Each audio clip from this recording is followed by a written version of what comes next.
Welcome to the Dr. Gabrielle Lyon Show, where cutting-edge science meets innovation and practical application for everybody. You don't want to miss this conversation with Zach Bitter, 100-mile record holder. This guy, if you can run it, he does it. This guy is a champion. And we're going to talk all about not just the mindset, but also the tactical application in nutrition to run a race and so much more. Join me in conversation with world record holder Zach Bitter.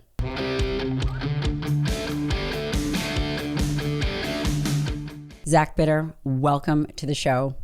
Thanks so much for having me. There are many reasons why I wanted you to come on, but before I tell you about those reasons, let's talk about the fact that you are an ultra marathon athlete, and not just any ultra marathon athlete. You have multiple records. You have a 100-mile American record. You're a record holder, 2019. And there's this 6 days in the Dome event in Milwaukee, Wisconsin. And you ran 100 miles in a total of 11 hours, 19 minutes, and 13 seconds. Bananas. 12-hour American record holder during the same event. And that covered a distance of 104.88 miles. And I'm sure the 0.88 miles, every step counts. You earned those last week. Yep. And then 100-mile trail record holder. And that was 2018. The list goes on. 4-time national champion. And you have secured titles in various ultra marathon distance, including 50 mile, 62 miles, which is 100 kilometers, and 100-mile events. Treadmill world record. And one would ask, were you born to do this or not? And it looks like in college, you were running track and field. Mm-hmm. Yeah, that sums it up. My first question to you is, can anyone do this? Yeah, I think so. I think that's what's interesting about ultramarathoning is you get a pretty wide range of people that are coming into it, and they're not all traditional. I have a pretty traditional running background for the most part, but a lot of people now are coming in from widely different disciplines. I actually had a former Division I offensive lineman reach out to me not too long ago about, hey, I want to run a 100-mile race. Is this something I can do? How do I do it? So yeah, you get all sorts of folks too, like the ones that maybe pop in people's mind, like Cam Hanes or David Goggins, not really look like what you would expect to see like on the starting line of an Olympic marathon or anything like that. But those guys are doing 200 plus mile races and things like that. So I think it's really just about being realistic with yourself in terms of like what your expectations are at the event, and then giving yourself enough time to kind of prepare for the specifics of it so that your body is able to go through the gauntlet, so to speak. The gauntlet. Do you find that, and you actually coach people, by the way, you coach my husband Shane, who's not in it for the 100 miles. We'll just keep it marathons for a while, because I cannot imagine how one would train for that just from a time commitment standpoint. You know, I always think about, at what point is it 90% training and 10% mentality? Is it 50% training, 50% mentality? Do you have a thought how that kind of plays out? Yeah, it's a good question. I would say like it gets tough because I think these things blend a lot, where you find yourself in a position where if you're just training the physical and ignoring the mental, you hit a spot in the race where you just don't have a lot of good past experiences to know what to do, or to feel confident about what to do, or to play the mind games that are required to kind of stay focused. So one thing that I learned most specifically around like 2019 was like, you really have to take kind of the training that you're doing physically, but layer kind of visuals that you're going to use on race day into that. So you're actually working on kind of what you're going to be doing mentally during the event itself as well when you're out there running. So like an example that would be if I'm out there doing a long run, like maybe 3-4 hours or something like that, I'm going to be like visualizing a section of the race and just kind of working through those paces of what I want to feel like, how it's likely going to be. I will pull from past experience to know like, okay, there might be this hard spot at say mile 70. I'm going to pretend like I'm hitting that in this workout, and then just visualize myself kind of pushing through it and having a successful outcome versus falling apart. And then I find in the race itself, you have these, you just get a little more intuitive about pulling from those experiences and doing the right thing versus wasting a bunch of mental energy worrying about what you did and if it was right or wrong. Because the way I like to look at it is kind of your physical battery and your mental battery. If you're in the best shape of your life, but you're constantly overthinking things or fixating on something that went wrong or aiming for perfection when that's probably not technically on the table, you have to be ready to respond to stuff. You're just going to drain yourself mentally. And then when it comes to the end of the race, when you really need to call on that, it's not there anymore. So the more things you can kind of do intuitively by rehearsing and training, the better off you're going to be able to kind of do that in the race itself without kind of over fixating on things too much. That's fascinating. You're practicing mental robustness or mental resilience before you actually need it. Yeah. Do you find that how could someone who, let's say, is not going to be running 100 miles, they probably build up to 100 miles, right? Individuals do a half marathon, then they do a marathon, and then they do, 50 miles. Yeah. Do you find that there are strategies? So you mentioned visualization, and that seems like visualization when you're going out for a casual 3 to 4 hour run. For most of us, I would be bitching and complaining by 60 minutes.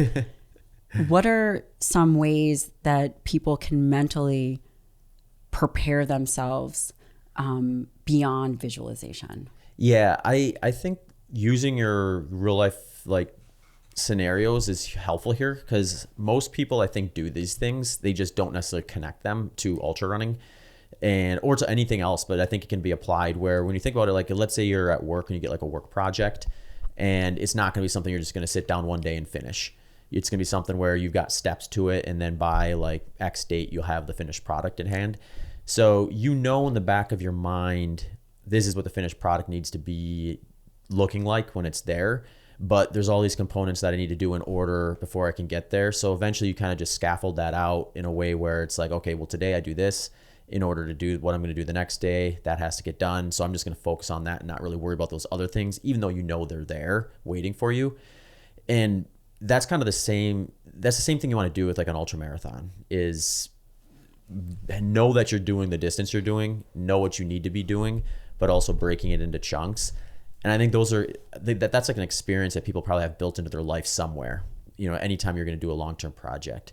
So I think using those things and applying them in the same way I would for 100 miles to whatever else you're trying to do can be helpful, because you sort of have that in your brain. You just need to apply it to a different circumstance, essentially. And did someone teach you that? Did you read? Was there inspiration for that? Because that is a tough thing to learn. Mm-hmm. I would say that if it was intuitive, everyone would already be doing that. Yeah.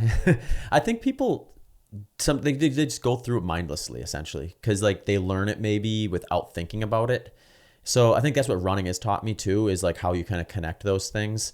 So when I got into kind of collegiate running, there's a program there, and I had to learn the program to kind of figure out, okay, well, what do I got to do? When do I have to do it? Why am I doing it?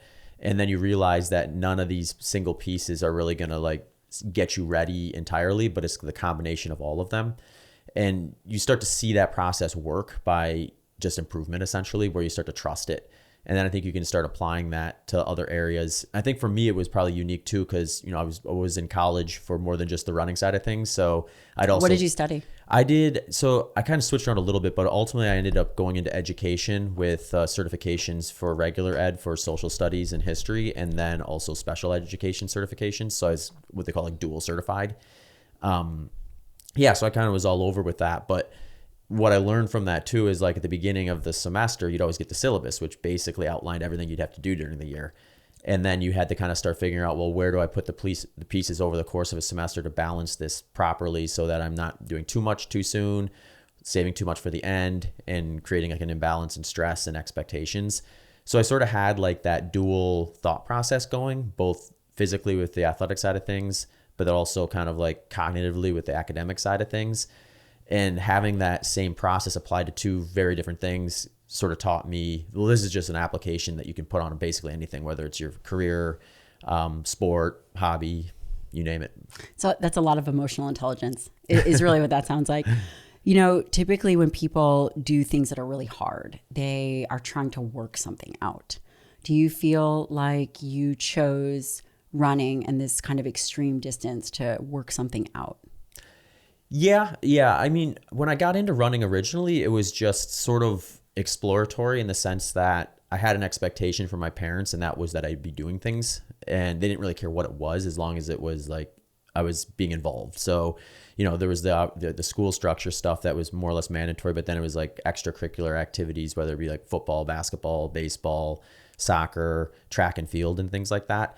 And in middle school, we did the Presidential Physical Fitness Challenge. And then you get kind of like an idea of like what you're actually good at and what you're not at that age, because there's not real a whole lot of like training input yet at that age. Yeah, it's like push-ups, sit-ups, and a rope climb or something. Yeah, I'm trying to remember what the inputs were. I think it was like, pull-ups, V-sit reach, like a shuttle run, which I guess is just like sprinting basically, and then a 1 mile run. And it was like, that was like the aha moment for me, where it was like, oh, you're not just good at sports or bad at sports or average at sports. You're probably good at one, bad at another. And when I got like dusted by my classmates in the shuttle run and the V-sit reach, you're like, but then beat them all of them by a huge margin in the mile. I was like, oh, maybe there's something here. So that was like when I started kind of getting interested in running. That's interesting. So that was in middle school. Yeah. Mm-hmm. And when you say do you just dust them? Do you just crush everybody? Yeah, I mean, I had a really small class, so it wasn't like a huge feat by any stretch, but comparatively more than 10 people. Yeah, more than 10, but yeah, I mean, it was more of a comparator to like, well, this kid who I beat by a huge margin in the mile just smoked me in the sprint. It's like, why is that? Why would I be that much better than him at this and he be that much better than me at that? So I think I was starting to connect the dots at a pretty early age that like there are likely kind of skills that maybe if you lean into, you'll have a little more success than others. I still think you can work your way into being pretty good at other things, but to become a professional at a specific aspect, you probably need some kind of natural ability as well. What I'm hearing you say is that it really came from the first insight that you had more acclimation to running, and that it was something that you're good at. Were you always competitive? Yeah, I mean, at that age, it was all about just like trying to, I probably had a dual goal with it. It was like I wanted to place well when I could and see where I stacked up against my peers, but I also wanted to improve myself. So anytime I would do like a cross country or track season, it was like, I want to try to like take another step in terms of where I finish at, like, say, the state cross country meet, or I want to try to be able to get onto the college cross country team or track team. So there was that kind of competitive side with other people, but then there was also the like, well, this is the time I ran in this distance last year. How much faster can I get next year?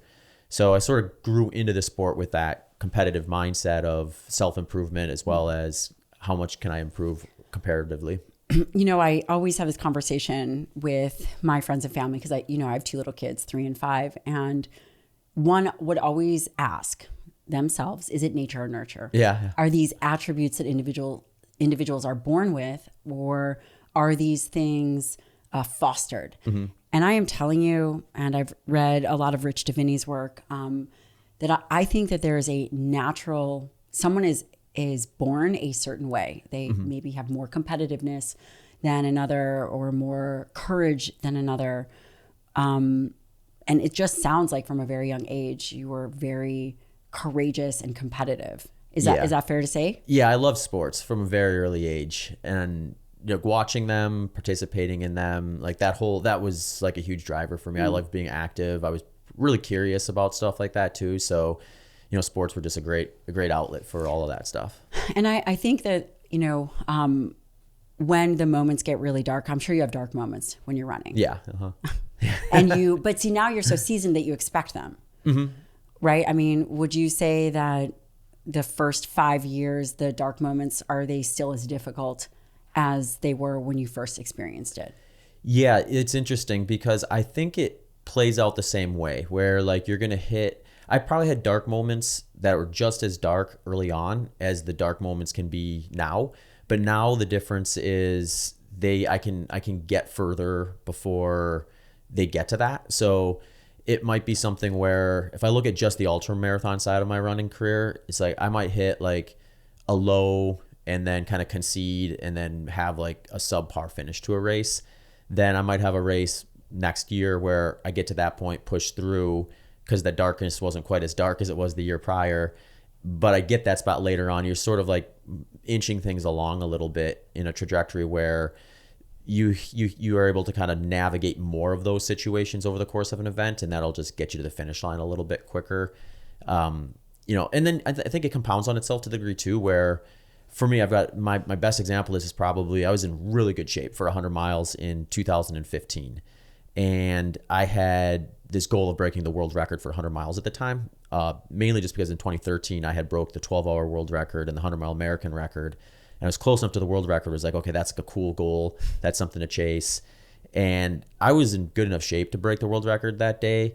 I paced it just maybe a little too aggressively in hindsight. So the last 20 miles was just like, I was ahead of world record pace, 20 miles to go, and I just slowly saw it slip away. And I broke my American record at the time that day still, and lowered my 100-mile PR in the process. But I missed the world record by, I think, 11 and a half minutes or something like that. So that experience of just kind of seeing that kind of slip away and know that, okay, I got that far, but I just didn't have quite what it took to stay on, kind of stuck with me for the next 5 years while I kind of tried to figure out how to get past that. And all of the attempts between then and then in 2019, when I eventually broke the 100-mile world record and 12-hour world record at the time, without those experiences of knowing like, okay, you are at this spot where you were last time, can you do it? I don't know that I would have necessarily been able to without those prior failures or prior like dark points in order to do it. So yeah, to some degree, I think like in the moment you have these dark points or these bad races and things like that, but they end up becoming tools for you at a future race if you can kind of leverage sort of the aversion of having the same process play out the same way again. I think, we're talking about ultra marathons, but this is very applicable to life. Yeah. And which is one of the reasons, yes, we are talking about ultras, and we're going to talk all about how someone would even consider structuring or thinking about that. And also you've done it as a low carb athlete, which is crazy. But there's a lot of translation over to life. Doing hard things is what cultivates strength and kind of the mindset of a champion, which I do believe can be cultivated. When you're at these dark moments, what goes through your head? Is it about your family? Is it about friends? Is it about self-deprecation? What kind of thing does one think? Yeah, a lot of times what I'll do if I hit a dark spot is I'll think to myself, like, is this as bad as I'm perceiving it at the moment? Because what I'll try to do before a race is prep myself with, I'm further along than just starting this race. I just went through a huge training phase where most of the time spent for this project is going to be done in those months leading into it.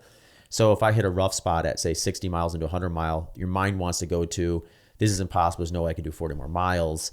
I try to bring my mind back to, you're like 99% of the way there. You're not 60 miles into a 100 miler. You're a full training cycle, which is hundreds of hours of training, plus 60 miles. Do you really want to just scrap all of that and try to take another swing and start from the beginning again? Or do you want to like persevere through this point and then push through and get there? And sometimes it works, sometimes it doesn't. I mean, you call on other things like you mentioned too, where it's like, you're thinking of things of just like, sacrifices your parents made to give you opportunities when you were a kid, and like, people that have like reached out to you and said, hey, I saw your interview on Rogan and that got me into running and now I'm in best shape of my life and stuff like that. And you think like, there's someone else watching this right now that is possibly going to be put in that same position if I can be successful here and show that there's a way to make it through the hard spots. This episode is brought to you by Manacora. Now, man flu season is here. Also the season of sore throats and viruses. I'm all about remedies provided by nature and products that have dual action. Now, thank you to Manacora for being one of those dual action products. It has a special antibacterial compound in it called MGO, which comes from the nectar of the tea tree. Manacora is third-party tested. They test every single harvest for MGO and makes these results available. For my family, we use this incredible honey in our tea for sore throats and its medicinal properties. We also use it anytime we need a sweetener. I feel like I'm gaming the system. My kids love the creamy flavor, and I'm giving them something packed with antioxidants. I personally use a little packet before I speak on stage or podcast because it coats my throat. The bees collect the nectar from the Manacora tree. In New Zealand, the nectar is packed with bioactive ingredients, and the honey that is in it is produced, has 3 times more antioxidants and prebiotics than your average honey. Sign me up. I am all in. It's like a honey with superpower. Now, it's easy for you to get honey from these bees and for you to try Manukora honey. Head to manukora.com/Dr. Lyon to get $25 off the starter kit, which comes with an MGO Manukora honey jar, 5 honey travel sticks, a wooden spoon, a guidebook. It's amazing. Try it. That's manukora.com/Dr. Lyon for $25 off your starter kit. And you did this all at some point in your career, low carb. I think you've been low carb for 13 years, 12 or 13 years. Can you talk to us about what inspired you? Because what we hear out there right now is that you need a tremendous amount of carbohydrates. You need there's various different recommendations. There's the traditional recommendation for ultra marathons, which if you know, I'd love to hear it. And then there's what you are doing. Yeah. So I got interested in it in around 2011 was when I first kind of thought, okay, well, maybe there's something to this. And that was a lot of I was just getting into podcasts at the time. So it was funny because I was teaching full time at that point. So I would wake up at like 4 a.m, go for like a 2-hour run, go to school, sometimes do a workout in the afternoon after that, have dinner, basically go to bed, rinse and repeat during the school year. It was pretty like, I coach too sometimes. So you get some long days in there. So I started thinking to myself, it's like, there's gotta be something else I can do that's interesting inside of this without sacrificing any more sleep. And the first thing, how much sleep were you getting? I was actually sleeping fairly decently. I was probably getting like 7 to 8 hours a night still at that point. I'd have days that were a little bit worse than others and then some that were better, but I wasn't a terrible sleeper. I did have some stretches though before I switched to low carb where it was like I would wake up in the middle of the night and not be able to fall back asleep. Because you were hungry or? Probably, yeah, who knows? Like it's probably like, yeah, stress, lifestyle, like probably unsustainable lifestyle is most likely what was going on there. And I was just young enough to tolerate it for the most part. You're in your early 20s, mid 20s, you can do it. And how old are you now? 38. I turned 39 in January. So, congratulations. And how long is it? Well, I mean, listen, I think Goggins is probably 40 in his mid 40s. Yeah. Right? 47 or something. He might even be 50 almost at this point, but age doesn't seem to be a barrier. Yeah. I mean, the current world records for 100 mile are on the women's and men's side are both in their early 40s. So same with the 24-hour. I think it's something where the intensity of race day is low enough where what you're having, like say your top end of your aerobic system be fully peaked out isn't as necessary, and to some degree having, in my case, decades of running experience, both from a foundational physiological standpoint, but also just, I kind of know what to do in this situation and make less mistakes, I think lends itself to maybe having a little bit of a longer career than maybe what you would see in like some of the more Olympic distance stuff.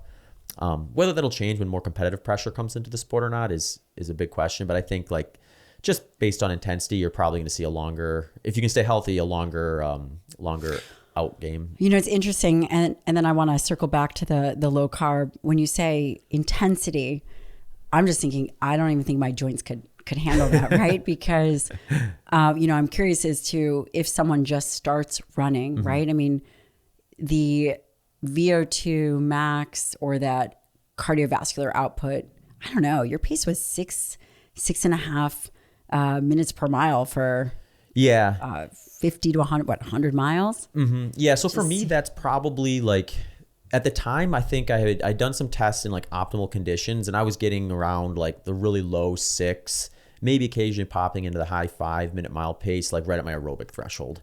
So for me to do 100 miles at a 6:47, which moving pace is probably closer to like 6:40, there's a buffer there between the intensity I'm going and my aerobic threshold.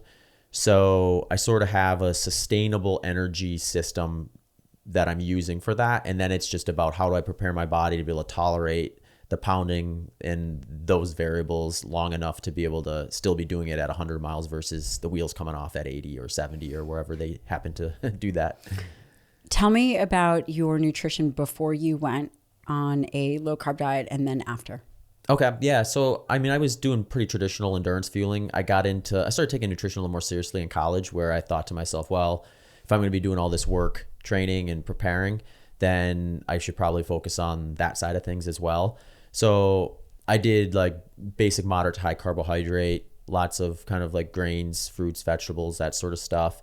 And is there is there a certain gram per pound? Is it something like, I don't know, 10 calories from or 10 grams of carbohydrates per? Yeah, there's recommendations Okay. for that. It's going to change from distance to some degree. But yeah, I mean, it is a pretty wide range, but it's up to 10 grams per pound is what the kind of higher end of what you'll usually see in a lot of those recommendations. Per kilogram. Yep. We're usually always in kilograms. So yeah, I mean, that puts you in a position where, there's no way around moderate at that point for carbohydrates. You're either moderate or high. So, do you remember the gram amount that you did? That I was doing at that time? That's a good question. I was probably getting at least 2,000 to 2,500 calories of carbohydrate per day back in that phase, where I was probably training between 70 to 100 miles per week. I was probably consuming anywhere in the neighborhood of around 3,500 calories per day. So that's about 600 grams of carbs. Mm-hmm. Yeah. Yep. Yeah. And then, I just transitioned that into ultra running when I kind of went that direction versus kind of the more standard distances. And that's when I decided to change, actually. I did about 2 years of ultra marathon running, following that kind of the same principle by just kind of extrapolating it out to like, all right, I'm burning more energy. It gets a little more polarizing when you get into ultra running because it's more imbalanced to some degree, where like you might have like a day where you do back-to-back long runs and I burn 4 or 5, maybe 6,000 calories in a day like that. And then I might have a rest day where I'm just at resting metabolic rate. So it gets a little goofier, I think. And I would usually I'd have days where I'd be well above that. And then I have days where I'd well above 600 grams of carbs. Mm-hmm. Yep. And that's what you were doing before you went low carb? Yes. Or that's not. Mm-hmm. And how did you, first of all, that's a lot of carbs. So the current RDA for, let's say, a non-exercising person just in general is 130 grams. Right. Average American eats 300. And Zach, you were topping off 2Xing that. At least at the minimum, 2Xing that. Which is a lot, but if you look at your body composition, I'm curious as if it changed. So how much do you weigh? I'm usually about 140, 145 pounds. And you're very lean. Have you always been this lean? Yeah, I'm probably a little leaner in the last few years than I was like in college or in my first part of ultra running, but not by a tremendous amount, maybe like a percentage point or two. But the fascinating part is because, again, nutrition is very divisive and there's probably multiple ways to get something done. Yeah. But there are, a handful of ways to be healthy while doing it. For sure. How and why did you decide to go low carb? Did you crash and burn on a race? Did you? Yeah, that's a good question. So I was racing pretty well for the time period of where I was at in my career. I was only doing 50 milers at that point, though. So only doing 50 miles. Yeah. Only in ultra running can you say only 50 miles, right? For sure. But yeah, so I was doing kind of that standard approach, and on a race day that would be like I'd probably have somewhere around 400, maybe 500 calories worth of carbohydrate per hour on a race. That would usually wait, say that again. 4 to 500 calories per hour. Okay. Almost all carbohydrate, maybe trace amounts of protein and fat, but and that's changed, right? The recommendation now is there's a 2-to-1 ratio, I think. Is that the ultra running position statement right now would suggest around it started out at 50 to 70 grams. I think it's starting to skew up actually closer to 60 to 80 grams of carbohydrate. Okay. And then what they usually say for like a single day ultra, you should probably have 75 to 85% of that be carbohydrate, and then 15 to 25% of that be some blend of fats and proteins. Interesting. Because it seems like you would really be catabolic, that you have to maintain that tissue. Yeah. I think that's probably where the protein comes in, where they're looking at like, well, if you're gonna be out here for 24 plus hours in some cases, like you probably should have some protein, even though like, you're not necessarily asking your body to burn the protein you're eating necessarily. And is that just during the race day, or is that just throughout all of training? Yeah, that's just race day recommendations. Okay, race day recommendations. So so what happened? Why did you switch to a low carb diet initially? Yeah, it was kind of a perfect storm of things. So like I was saying, I started looking for other things to do while I was running in the morning. Just bored. Yeah, so I started listening to podcasts, and I came across Dr. Finney and Dr. Volek's work. Okay. And I was like, okay, this is super interesting because these guys aren't just like, I was sort of familiar with low carbohydrate diet because my dad had played around with like the Atkins diet when I was younger, and I remember that. I remembered him like eating eggs and bacon and stuff instead of like whatever else we would. Well, you are from Wisconsin. It is kind of right. Lots of cheese and stuff there, but yeah. No kidding, right? So I guess that was I kind of like passively knew of it, but it was such an afterthought. I had never thought of it until I heard Finney and Volek talking about it again, and then. The unique thing is at that point they had just published their book on they had their low carbohydrate lifestyle book and then for performance book. So I was like, okay, well that's interesting for performance. So I read that and was like, that's really interesting. I was kind of curious about trying it out. At the same time, I had just finished a race season where I'd done 350 milers in the fall/winter of 2011. So I was entering an off season, and when I was looking back at kind of the training, the racing and everything, I was noticing that like I wasn't feeling super sustainable with it. My racing was going all right. My training was going well, but energy levels were pretty unpredictable, where I'd wake up in the morning, feel pretty good, get my workout in. But then during the day, it was like kind of this roller coaster of energy levels. Starting to notice like more sleep interruptions, like I was mentioning before, where I'd be like, okay, I'm going to carve out extra sleep time just so I make sure I get close to 8 hours. And that just didn't seem, I remember thinking at the time, I was like, I got to figure something out. Maybe I need to change the way I'm training, maybe lifestyle or something. I was really enjoying it. I was new to it too, and young and resilient. So I was like, I don't really want to switch up the training inputs if I don't have to. And were you designing these?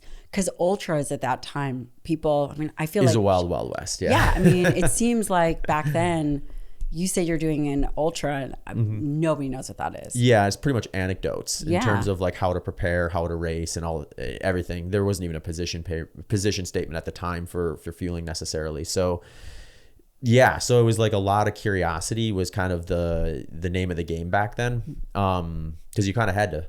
And I remember thinking, okay, well, off season. I remember thinking like, I don't know where I heard this first. It's like, you don't change something drastic in season, wait to do it in the off season. So I was in an off season, like, well, now's the time to try this if I'm going to. And my mindset was just like, well, if it doesn't work, it doesn't work. And I can always just go back and it won't be that big of a consequence.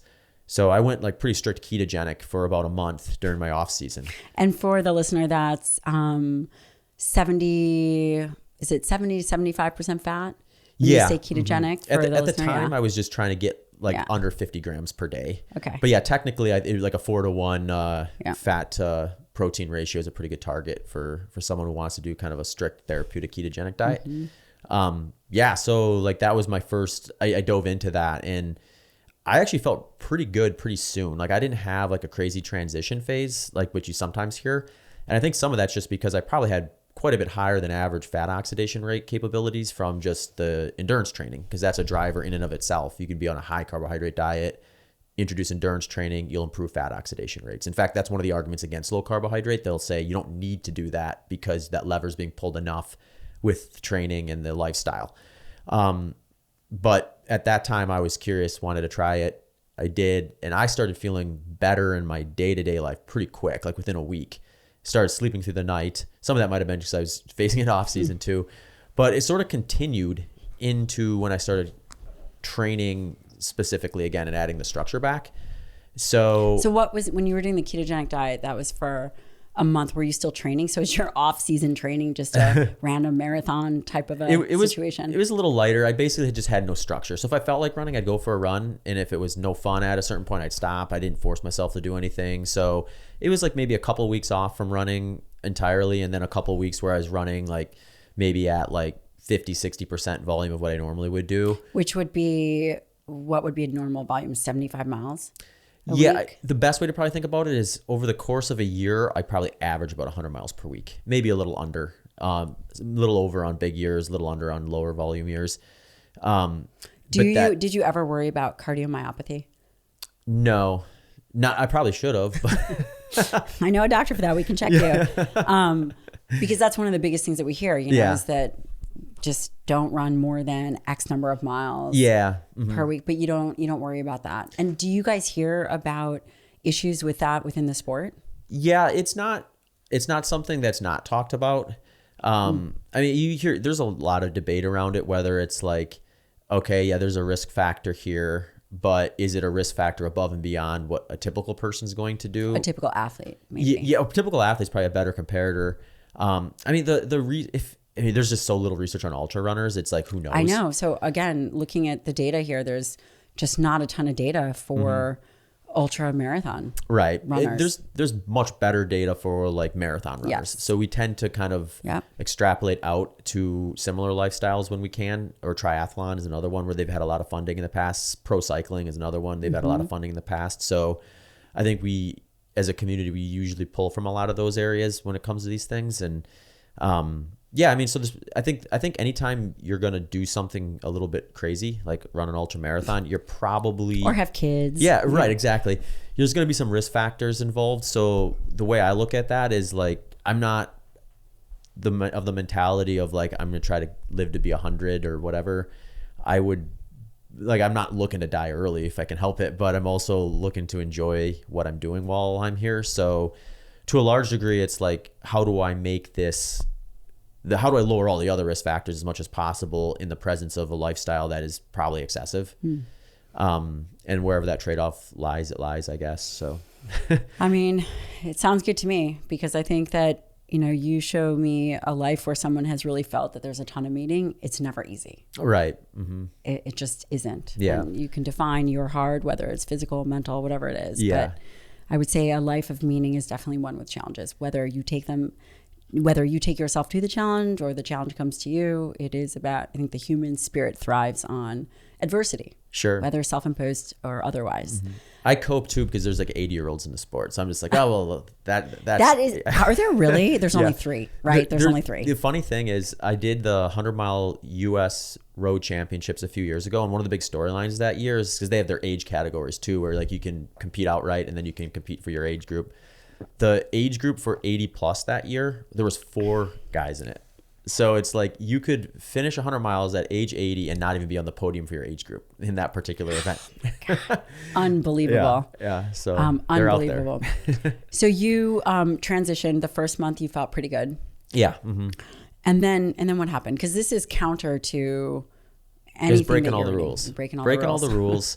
Yeah, so I introduced, like, usually what I'll do when I start adding structure back is it's low intensity, and then I'll have strength work too that I'm kind of weaving in there, but it's low intensity running for the most part for a while. Define low intensity. So like what most people call like zone 2 or below your aerobic threshold, and I'm just kind of reintegrating the volume into running and just confirming kind of where I'm at from a fitness standpoint at that intensity. And is ultra, sorry to interrupt, it seems like this would be much more scientific, that you have to get these numbers right and you have to put the pieces together than just going out and running it, right? Because just from the distance perspective, is that true?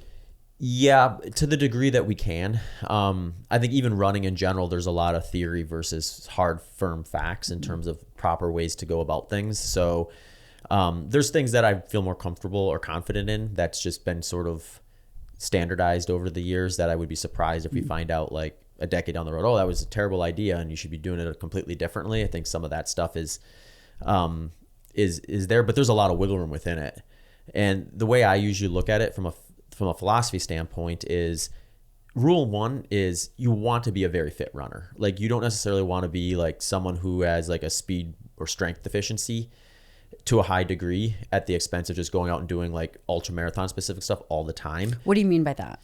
So like if I were to prepare for like a 5K, I would end that training phase by doing a lot of like short intervals kind of close to or around my VO2 max or close to like 5K performance. So let's discuss that, because zone 2 is having its moment. Yeah. Where everybody loves zone 2. Mm-hmm. But one of the best ways to train up zone 2 is somewhat high intensity. Do some VO2 max, yeah. Let's talk about that. Yep. I think there's tools, and they tend to be like specific intensities, and they're all important. But what you want to do is you want to think of it kind of in two specific things. One is what are you racing? So like what is the intensity that you're going to race at?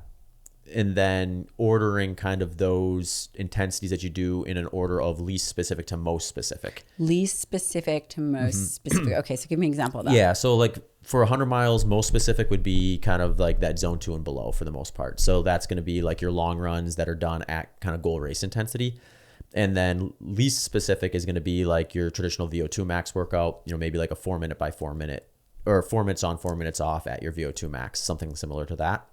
So it's not that that is unimportant. It's just not specific to what you'll actually be doing on race day. Like at no point in a 100 miler will I be touching my VO2 max, but having at no point. At no point, yeah. But to having like working my VO2 max early in the plan so that I'm in a position to get as much quality out of my zone 2 work when I get around to doing that as my primary focus is still valuable. Interesting. So I'll do like a speed work development phase earlier on in training, like maybe like I might finish a speed work development phase and I'm still 8 to 10 weeks out from my race. What is a speed work development phase? And the person listening to this, for example, myself, who wants to improve VO2 max, and maybe it's not translatable, but are there sections of this that one could say, okay, well, you should do this because this component might be really healthy for everybody? Yeah. I think that what you want to do is there's kind of two things here. There's kind of like population level recommendations in terms of like what do you need to be kind of like a well-rounded runner or fit within like kind of your aerobic system. And then there's where are your strengths and weaknesses that may be somewhat genetic, but also like probably training input. I actually also believe that there's genetic capacity. Yeah. We've got some good examples of maybe where training theory would diverge based on a person's genetic kind of makeup that are really interesting. But the way I look at it is like you're going to need everything from, if we want to really simplify it, I would kind of look at it training intensities as like easy, moderate, hard. And easy is basically kind of up to like your aerobic threshold or this crossover point where now it's not something you feel like you just do forever. And it's like, it's a little more challenge there, but it's still pretty sustainable. You can do it for an hour plus in a lot of cases. And then you kind of get out of that moderate into hard. Now you're kind of in that VO2 max category where like this is intensity that's pretty sharp. Sustain it for like maybe 9, 12, 15 minutes at the most. Like, so it's like a pretty like short lasting as far as the endurance world is concerned effort. And those are all going to be important to work on, but you want to work on them in a way that's going to be the best value for you and where you're at, and in an order that's going to be best positioning for you for what you're trying to perform. So if you're not doing an event, it actually simplifies things to some degree, because then you can just look at like, well, where are my weaknesses here? Because I want to shore those up first. And then I can start working on maybe a little more of a balanced approach or some of the strengths. So if someone comes to me and they're like, and we look at their profile and it's like, oh, your low intensity category is huge. Let's take my husband, for example. Yeah. Okay. And then again, we have to talk about the nutrition, because that was one of the reasons why I was just so fascinated in what you've accomplished, because you've done it so much on the fringe. So if we take someone like my husband who has no time to train, I'm probably outing him because he's supposed to be training. This is a guy who probably can only train on the weekends for the most part. Yeah. And I think a lot of the listeners would say, you know what, I can get a couple hours in during the week, but what is a beginner training person look like, or someone who can only train on the weekends? Yeah. Yeah. So I think you still want to start out with low intensity stuff so they kind of have that foundation in place, and then start layering like the speed work on top of that. But for like Shane, for example, he didn't come to me with zero running experience either. So when you have someone who's not totally new to it, you might want to explore what have they already done, so that you're not redoing things that don't necessarily need to be redone. Because ultimately, like when you shorten your volume, the volume at which you're able to train, you're probably going to benefit, at least in the short term, doing something that is going to be a little higher on the intensity spectrum between like those VO2 max or those moderate, which we call like lactate threshold type training sessions.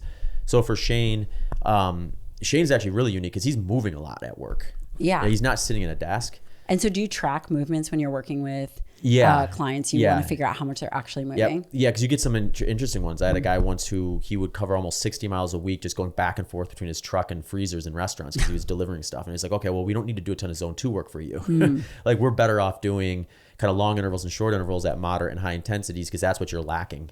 that's where we can actually improve you. And that's probably where most people are at, right? Most people are getting up, walking around. And then do you have them use modalities to track?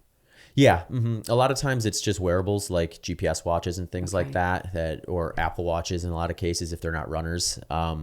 Yeah, you can kind of figure out that stuff a lot easier nowadays than in the past. You just kind of had to explore, like, well, what does your lifestyle look like? What are you doing? Tell me what you do when you wake up. Because how long have you been coaching now? I've been coaching for ultra since around 2015.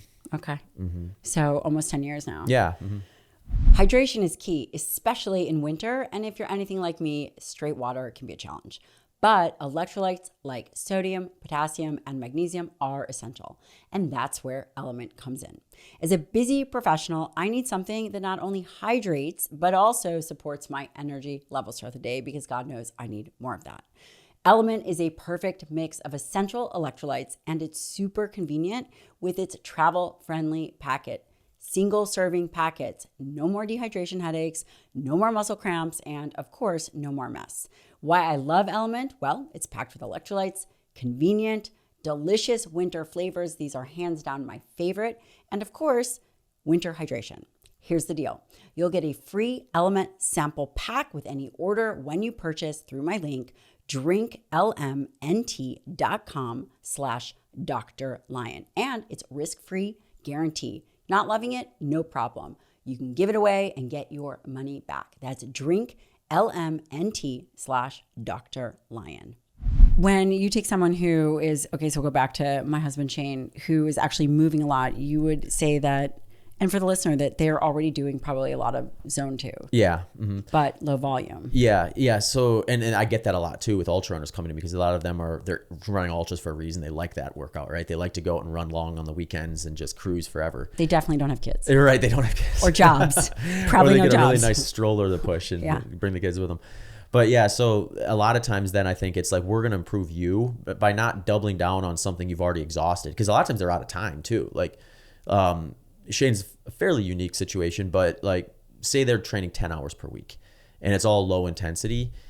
I'm not going to likely be able to say, okay, we can get you to improve by getting you to train that same intensity for 12 hours a week. That probably would improve them, but they don't have another 2 hours. So for them, it's like, where's the opportunity cost for them by doing more of the same or continue to do what they're already adapted to versus adding a new stimulus that's going to improve them within that time frame they have. So for them, I might have them do like a speed work development phase where we do kind of short intervals pinned to their VO2 max, long intervals pinned to their lactate threshold, and kind of pull that whole system up. So then if we decide, like, let's say we do an 8 to 12 week speed work development phase, now we go back to them running those easy 10 hours per week. They're doing it faster, but at the same intensity. So that run feels the same as it did prior, but they're doing it quicker. So now we can improve their fitness by just doing that 10 hours of low intensity if we want, because they're getting more quality out of it by essentially running it quicker. Is that the idea of the junk cardio where people do junk cardio? Yeah. When you say, you know, for the average person who's already kind of in the gym doing 10 hours a week of, say, cardiovascular activity, marathon-esque type things, I don't know if that would take 10 hours or if it would take longer, but adding in these short intervals, and then you said lactate threshold. So maybe mention definitions on this stuff. Yeah. So that for the listener, and then, you know, I'm not letting you off the hook. We got to talk even more about the diet because that's what everyone wants to know. Okay. All right. Let's mostly me, because I've never even met someone who is an ultramarathoner. Yeah. Well, this will be important too, because it'll kind of frame why I do what I do with my diet. So essentially, if we look at the way I like to do is I like to look time-based intensities, because that sort of normalizes it for the person. It standardizes it, because it gets a little messy when we're starting to look at like physiological shifts. We want to get close, but at the end of the day, the intensity spectrum isn't just clear cutoff points. It's just like if you increase your training load, you're going to get adaptations. It's about maximizing the opportunity by not overdoing certain things and underdoing others or misapplying things. So it doesn't have to be like this exact precise beat per minute or minute per mile in most cases. But people need to learn what it feels like to be running specific intensities and then apply it properly so that they are stressing and recovering at the right rate. So when I talk about lactate threshold, I'm essentially talking about intensity a person could do for about 60 minutes in a race day setting. And we'll do things like field tests to kind of identify that. Or if they've had a recent race, we can use that as well. VO2 max or short intervals, that's going to be pinned to an intensity they can do for right around 12 minutes. Same thing. We can do some race experiences or some 12 field minutes tests. At one time? Yep. So good hard push for 12 minutes. It's a pretty tough workout. Oh, God. Not a fun one. No, terrible. Yeah, not a fun one. But really what I'm trying to do with that is, rather than getting like super precise, is let's identify what it feels like to work hard, work moderate, and then work easy. And then let's apply those intensities at the right times, in the right places, at the right dosages, so that we see your pace at any of those intensities get better. Because that's really where the truth of the matter is. Like, if the coaching's effective, they're going to get faster. And if they're not, then we need to change something so that happens. And when you say, so obviously the hard is the 12-minute, and then the lactate threshold is moderate. Yep.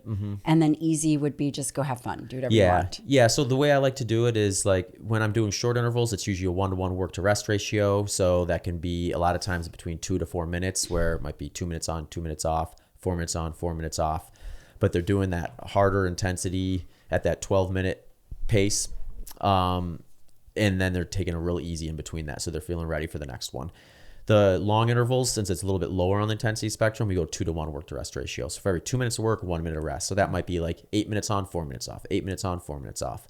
Could be 12 minutes on, 6 minutes off, 12 minutes on, 6 minutes off. We're just trying to hit that intensity in that 2-to-1 work to rest ratio. And then easy category is basically like anything that is going to be below their aerobic threshold. So if they go into a lab and get like a metabolic cart test done, we can actually look at a little more precision with these things and know, like, okay, here's your VO2 max intensity, here's your lactate threshold intensity, here's your aerobic threshold intensity, and your heart rates that coincide with those things, and kind of build a plan that way. If we don't have access to that, then we just use the field tests, and then we kind of start working with it. There's things that we can figure out as we get into the training to identify if they're truly doing it at the right intensity or not. But realistically, it's like I'm gonna have them do the bulk of their training likely in that lower intensity. And then when you say bulk, would you say 80% of someone's training volume should be a zone 2 type of training, and then 20% is some form or variation of the other two? Right. And then how you define what training is gets a little bit different from person to person. So someone like Shane, we could look at it and like he's probably got a higher percentage of moderate high intensity than that would be when he's actually out there doing his runs. But then we look at his lifestyle as a whole. He's getting probably a lot of zone 1 work, going up and down stairs and moving around and stuff like that in his. So if we actually include that, then it's probably closer to that like 80+%. And this is all cardiovascular activity. Is there room for weights? And yes. And where would someone begin to put that in? And how would they think about, are they lifting for hypertrophy? Are they lifting for strength? Are they just lifting to maintain their body weight? Yeah, I think most runners are going to benefit from doing heavier weight stuff, because a lot of times we're just doing more of the same. I think there's if they have the time for it, there's some value in some single leg, more kind of just like balance and coordination type movements that are going to be a little more in the higher rep range at times. But if someone came to me and was like, hey, I want to do some strength training that's going to really move the needle for me, and running for performance, I've got like 30 minutes per week, then we're going to do the heavier compound lifts in probably like even a 3 to maybe up to 10 rep range. And do you feel like that really moves the needle? If you were to pick, so you have your foundation of running, and then you were to pick your next activity to improve performance and robustness, what would that be?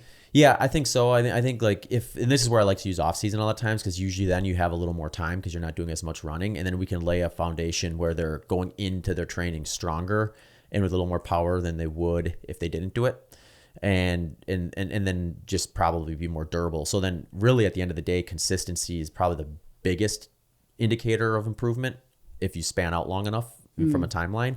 So if I have them strong and more durable going into a training phase, even if we're not able to like actually continue the addition of that during their training, at least we have them at a good spot to be able to tolerate it and be less injury prone, less inconsistent with their training, because they're not dealing with things popping up that could have been prevented with like just a strong physique. How long is a training season?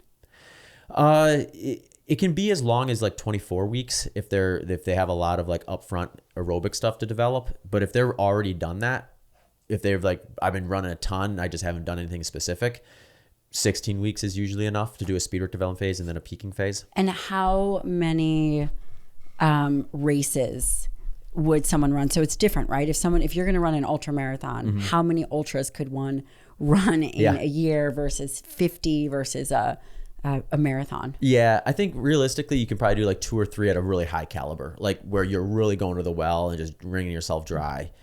But I do this, a lot of other runners will do this, is they'll do more than that, but they'll be like kind of lower goal tier races where they're not going to max out. We're not going to taper them nearly as much. And our goal really is just to get them experience in the setting and get essentially a high quality long run in. So it might be something like I'm training for a 100 miler in June, but I'm starting the training in January. I'm going to do that 100 miler as the key race, but I might do 2 or 3 ultras in between there in place of a long run to kind of like work my way up to that 100 mile distance. Sounds like fun.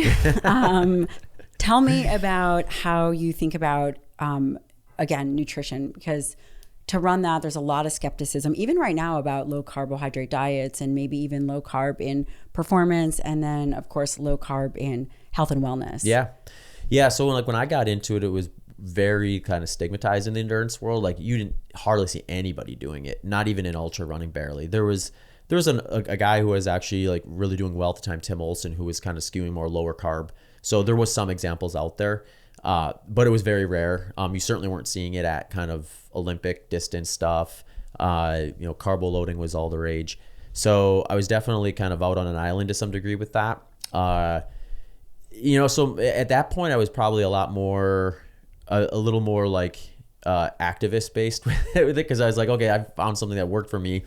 I'm going to tell people about it because people need to know about this, like whether it works for them or not, at least they'll hear about it and see an example where it worked. And how many, again, you were eating a lot of calories, right? Between 4,000 to 6,000 calories. So define low carb for the audience from an ultra perspective. Yeah. And this is where I shifted, kind of my initial approach. So when I started, I was pretty strict ketogenic, and it was just like, I can't even believe that. Yeah. I mean, because that's 70% fat. I don't care how many calories you're eating. That's a lot of fat. I've actually found it kind of a little bit of a relief at the time, because at that point I was at my highest training volume of my life. So I was eating as much as ever. You get sick of eating. It's kind of like competitive eating at that point, where it's like, you lose the desire for it at a certain point. What were you eating? Were you just eating pizza or all sorts of stuff? Yeah. A lot of, I was relatively healthy with it. I wasn't trying to eat a lot of junk, but I mean, a lot of grains, a lot of fruits. Even on the ketogenic diet? Oh, no, on the ketogenic diet, I wasn't eating any of that stuff for the most part, at least early on. So on the ketogenic side of things, it got a little easier actually, because now I'm dealing with 9 kilocalories per gram. It's just fits in your stomach better. So I've had a ton of different inputs, and this might be a fun topic too, of just like what I've put within the macronutrient targets I've had over the years. Let's hear it. Because that's ranged widely. But, I've done everything from like mostly like animal based to mostly plant based and everything in between in terms of what those inputs were. And I think that's why it's been sustainable for me, is because like if I get kind of tired of I like consistency. So like once I kind of figure out like, okay, here's like maybe 12 to 15 foods that I really am enjoying right now. How do I place them in here to fit my macronutrient target? And I'll run that for like a training cycle, maybe 2, maybe 3 if it's really motivating and I'm enjoying it. But eventually I'll be like, okay, I'm ready for something different. And then I'll pick different stuff to plug into there. So, over the years, I've just gotten curious with like where those have all come from. The consistency thing through all of it is like the way I target the different macronutrients during it though. So when I first started and was strict keto for a while, once I added structure back to my training and got out of that kind of base development phase where it was all low intensity stuff and started introducing a speed work development phase, I found kind of like what I found was like what I thought was a flaw in the system. Whereas like I feel really good on these easy runs, but when I try to move up into the higher intensity stuff, I noticed a bit of a fall off. It's not necessarily for one specific workout, but if I would try to stack the volume I would have in the past, I would see like a limiter there. So like, for example, if I went out and did one VO2 max workout, that 1-1 work to rest ratio, probably not a problem. Because that's only 12 minutes? Yeah, it's a pretty short. Minutes. Yeah, it might be. Yeah, the workout itself might be something like 5 by 3 minutes. So it's not a tremendous amount of volume. I probably had plenty of reserves to just do it without introducing a carbohydrate source. But what I would find is if I would continue to do that week after week, I would start running into lower quality anyway. And you would define that by just not being able to... Not as fast at the given intensity. So it feels the same, but it feel like I'm just not moving quite as quick. So like maybe I go out to a track, one loop would take me 70 seconds. Typically now it's taken me like 73, 74 seconds, but it felt the same. So at that was the point where I was like, okay, well, maybe this isn't the path forward, at least for this phase of training. So I introduced some carbohydrate back, and that cleared it up for me essentially. What did you introduce and how much? It was, so what I started to do is I just started to bring back kind of some of my race fuel, like what I would use in races. So like just sports products, basically, like your sports drinks, gels, that sort of stuff. And I would just introduce it kind of like before and during those sessions. And then I would tend to perform better in them. So then it was like sort of playing around with, because I wasn't really necessarily looking to be doing sports products all the time. So I was like, well, maybe if I just introduce these products or carbohydrate-based products at a little bit of a higher percentage kind of around those particular workouts, I'll be able to execute those workouts. So it kind of became this process of like targeting the right fuel source at the right time. And then it could kind of like range kind of the way my training would. My training will shift, so will my nutrition to some degree. So off season, be more strict keto. Base building, I might introduce a little more carbohydrate, not a tremendous amount, but like somewhere probably around 10% of my intake from carbohydrate. Is that 100 grams of carbs? Usually 100 to 150 grams or so for like a kind of a lower intensity phase of training. And then when I get into like a speed work development phase, now I have a real polarizing schedule where I might have like a rest day or an easy day, but then I might have like a really higher intensity day, or a couple of them usually if I'm in a real speed work development phase. So then what I started doing is I would start borrowing carbohydrates from other days. So say I'm doing short intervals on Tuesdays. That's interesting. Yeah. So you think about it from a week perspective? Yeah, multi-day. Okay. Yeah. I sort of like just got rid of the idea of like this thing resets every 24 hours and started thinking of it as like, how do I maximize the fuel source for the work I'm doing? So if I had like an easy run or a rest day, I might stick to that stricter ketogenic protocol and have very little to no carbohydrates on a day like that. So that would be 50 or less. Yep. And then I might be doing short intervals on Tuesday and Thursday. So I might have sometimes I've had days where I've had close to 300 grams of carbohydrates on days like that. What's the highest now that you are still doing more of are you now more animal based? Where are you at? I'm probably about 50-50 plants, and I might skew a little higher from a calorie standpoint on animal based just because that tends to be more calorically dense when you start getting into that world. But yeah, I mean, I started out mostly plant based with it. A lot of oils, a lot of like non-starchy vegetables and things like that as vehicles for the oils and stuff like that. And then I played around with like a few different iterations of that. Then I did like a really, really high animal-based approach for a few years where it was like 80-90% animal products, very little plant product. And then after... And give us an example of a day of that. For like the animal-based side of things? Yeah, it'd be a lot of like fatty meats, like basically like ribeyes, like fatty, like ground beef I find works really well because you can always just add fat to that too. You can add like butter to it or things like that and just like raise the fat content quite a bit. I mean, it was like, it's pretty cut and dry with that stuff. It was just like a lot of red meats, a lot of like butters. So I do okay with dairy. So I would do like heavy creams and things like that, cheeses and stuff. And was the argument, did you get pushback saying, okay, well, how are you going to actually perform on that? I didn't get as much pushback at that point because at that point I'd been doing low carb for probably almost 6 or 7 years. So people had already like run all the like, this isn't going to work for you arguments past me. And yeah, there's my world record. Right. Yeah. So it was like one of those things where I wasn't strict carnivore. You know, I did still have like my low, like if the easiest way to maybe describe it is like my carbohydrate intake probably ranges from like maybe 5% to upwards to maybe 20%, depending on what phase of training I'm in. And I still maintained that during the animal-based side of things. I was just kind of supplementing the remainder with things like potatoes or fruit and stuff like that. So I wasn't strict. I've never been strict carnivore for more than like a couple of weeks in an off season. But I've been like most of my energy coming from animal-based products with just small supplementation of carbohydrate sources to kind of hit those macronutrient ratios I was looking for that fit the mold. Because by the time I got around to even trying animal-based, I had already rinsed and repeated the whole, like, this is what I do in my off season. This is what I do during speed work development phase. This is what I do during my long run peaking phase, to the degree that I was very confident in my targets from macronutrient standpoint and I wasn't really looking to change those. But the inputs I was very open to. So there just wasn't really a good way to meet the carbohydrate arm of that through strict carnivore. So I never really explored that. And what are your macros now? Where have you landed? They're pretty similar. Like I'll still do like kind of off season will be like that stricter keto, like maybe 5% or less. I'll get in kind of like a base development phase. I'll maybe get up to like 10%, do speed work development phase. That may go up closer to 15, 20%. And do you have an idea of grams of? It ranges so much from day to day because it's more based on what I'm doing. Because if it's a rest day, then it's going to be very low grams across the board. Let's pretend it's a get ready to run 100 miles day. Okay, so like a long run day? Yeah. Okay, so that day I'm probably going to eat somewhere in the neighborhood of like 4,500, 5,000 calories on average, maybe more on a really big day, less on a smaller day. So for that type of day, I'm probably going to get like around maybe 200 grams of carbohydrate, maybe less if I'm not doing if I'm doing a long run where I'm going to try to fuel to test what I'm going to do on a race, it'll maybe get a little higher because I'm going to be using carbohydrates during the race itself. But that's not much at all. No, that's not for lower, that workload. Yeah. And when you say long training day, is that a day where you're just It could be like a casual 30 mile long run. Oh my God.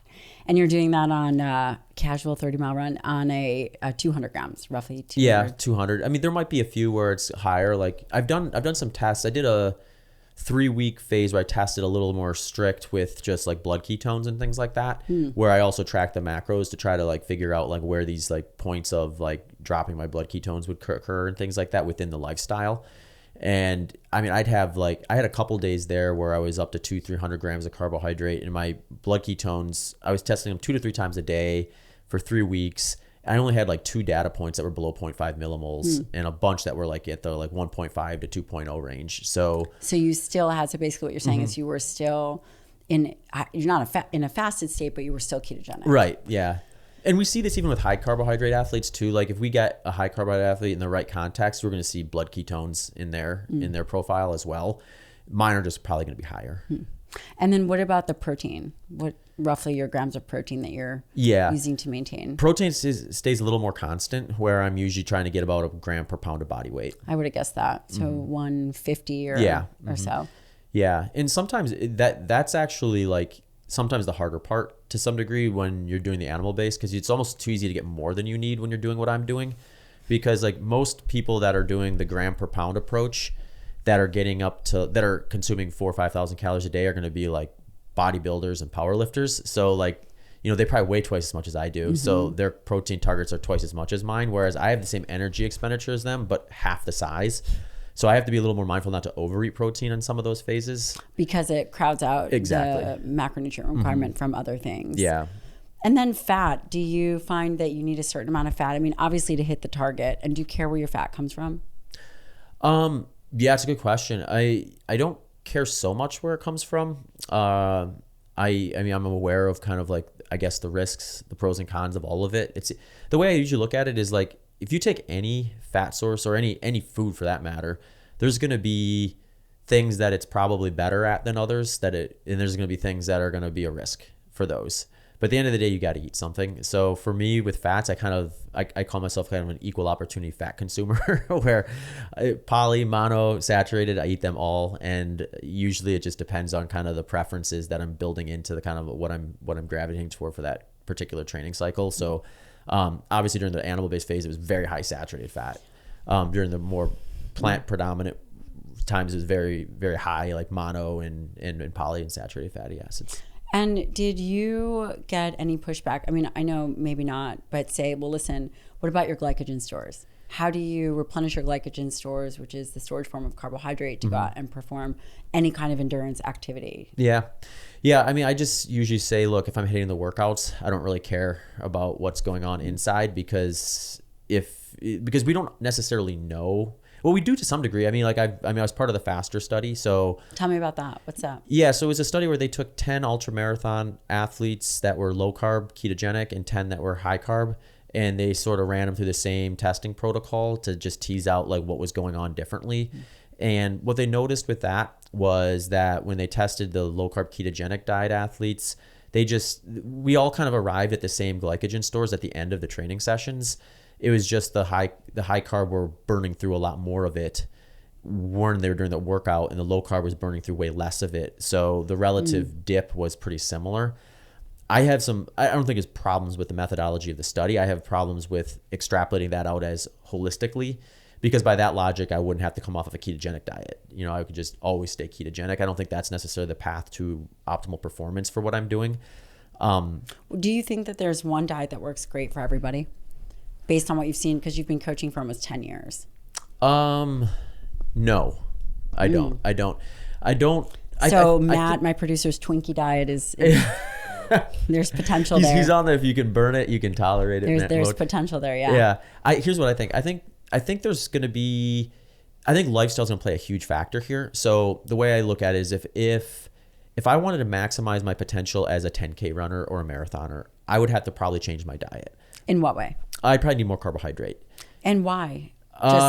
Just because at that point, my race day focus is going to be really high glycolysis. I see. So you have to put out, basically you're running faster. Yeah. And at that point I'm going to, so I when I say like my low carb diet works for me, I don't mean there aren't trade-offs. There are trade-offs. I just think the trade-offs are smaller than the benefits for me. What would some of the trade-offs be? So the trade-off might be like, if I wanted to really maximize my speed work development phase, if I wanted every last ounce out of that development, I would increase my carbohydrate during that phase higher than I probably do now. I'd probably go back to what I would typically do during college. Which is 600 grams. Right. Yeah. You know, maybe 60-70% carbohydrate, something like that. But like, I think that given that the race intensity that I'm doing is much lower than that, I'm willing to accept that trade-off, because I don't think like it's as acute that is at its maximum peak on race day as it would be if I were trying to do like a 5K where I'm actually racing at that intensity. And it's going to compromise not just maybe my race day strategy or capability, but also my capability of what I'm doing in training that's specific to it. So, and that's why I don't think you see a lot of Olympic runners doing what I'm doing, because they're sort of in that spot where here's another way maybe to think about it. I think there are people who are listening to this podcast who will run their fastest 5K, 10K marathon on a low carbohydrate diet.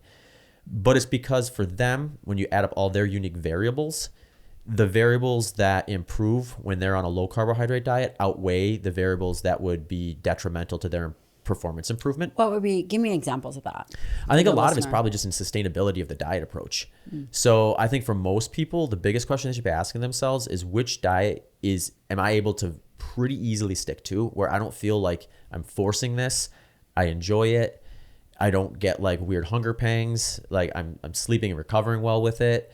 Like all those things that go into just like making sure you can continue to do it for as long as I have. So you don't think that, so for example, if someone is like, okay, well, I'm going to run a 5K or a marathon, in your mind, it's just as long as they're consistent, or they need to hit 300 grams of carbs a day based on their size. And if they can do that, they'll, perform at their peak? Or is that what you're saying? Or to some degree, like I think there's going to be a couple questions to ask with that. One would be, can they stick to that approach? Like if they employ that, do they maintain optimal body composition?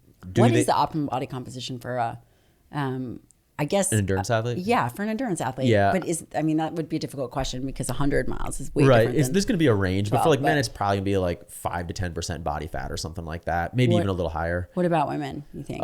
Women, it's probably more like 8 to 15 or 8 low. to 18. They're it's low, pretty low. Right? I mean, you're dealing at the top end of the sport, you're dealing with like such precise things where, competitive pressure teases out the extremes usually. What do you mean by that? So if we take like, the reason you're not going to see a strict ketogenic Olympic marathoner is because for whatever number of people a strict ketogenic diet is going to improve their marathon time, it's going to be a variable of too much consequence. So because these people that are at the starting line of the Olympic marathon, they've got all those they've been selected for through competitive pressure to be able to tolerate a high carbohydrate diet successfully. Yeah. So the person who can't tolerate that will get weeded out through the competitive pressure. Yeah. Doesn't mean that they won't run their fastest marathon. They just won't be in the Olympics. Right. So, okay. So that makes sense. I think there's more opportunity with it when you get into ultra marathon because race day intensity is lower. So I think there's an argument to be made about like for a specific, I think you can have top people in the world running these day long or multi-day long things on lower carbohydrate diets because it's not a variable of that much consequence to the degree where competitive pressure is going to push them out if they can't, say, consume 600 grams of carbohydrate per day or be able to take in 100 grams of carbohydrate per hour or something like that. Let's face it, pregnancy and postpartum is tough. And I'm grateful to one of the sponsors of the show, Needed, for providing solutions. When I was pregnant, I suffered from hyperemesis gravidum, which means I threw up all the time. I could barely tolerate food. Because of this, I suffered from nutrient deficiencies. Myself and many of you experience food aversions while pregnant. And this makes a well-rounded diet difficult. 95% of women in perinatal stages have nutrient deficiencies. Most prenatal vitamins include the bare minimum nutrition based on outdated guidance and stale research. We deserve to have exceptional health, not just the bare minimum. Needed offers radically better nutrition products, education, advocacy rooted in clinical research, and practitioner validation. Needed is recommended and used by more than 4,000 women's health experts, from nutritionists, midwives, functional medicine doctors, OBGYN. This is because Needed offers products that are formulated based on clinical evidence and forms of nutrients your body can actually use, dosed at optimal versus bare minimum levels. They go above and beyond. It is third-party tested every single batch to ensure safety. Needed offers premium supplements for every stage, from egg quality support for women trying to conceive to lactation support for breastfeeding moms, stress, sleep support, you name it. Your needs are going to be covered, including those in perimenopause and menopause. So head over to thisisneeded.com and use the code Dr. Lyon for 20% off your first order. THISISNEEDED.com and use the code Dr. Lyon for 20% off your first order. What about supplementation? And I ask this because every time a package arrives in our mail and it has Shane Cronstadt on the box, I know it's either another pair of shoes or ketone or creatine. Yeah. What are some of the supplements that you think are really, and again, Shane isn't running ultra marathons, but he's running marathons. Yeah. Which I should blame you for, but it's okay. We're still friends. Yeah, I mean, I think the way I look at it is, I think like step one for people, or a good strategy, I would say, is like pick a diet that you can stick to with the foods that you like, so that you know that you're not gonna feel like you're just restricting all the time, which will ultimately lead to failure, in my opinion, in most cases. So whatever that happens to be, run that through like Chronometer or any of these apps. We actually use Carbon. Carbon? Oh yeah, that's Lane's, right? Yeah. So get Carbon, run it through Carbon, and just see where you're landing. And we'll give you guys a code for it. They're amazing. Perfect. So and back that up with like a blood panel. You know, that'll be even more like specific, so that you kind of see like what I don't try to deviate people from like the dietary inputs. That's interesting. They like. That's good. Yeah, because I think like we've got enough resources to counter that if we need to. So, I mean, the vegans have been doing this for decades now, right? Like they know that they're going to have deficiencies if they continue that way of eating, so they supplement for it.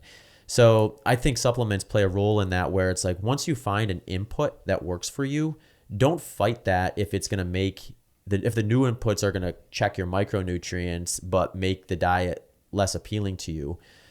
Get as close as you can with the inputs you enjoy, and then back it up with the supplements where you need to.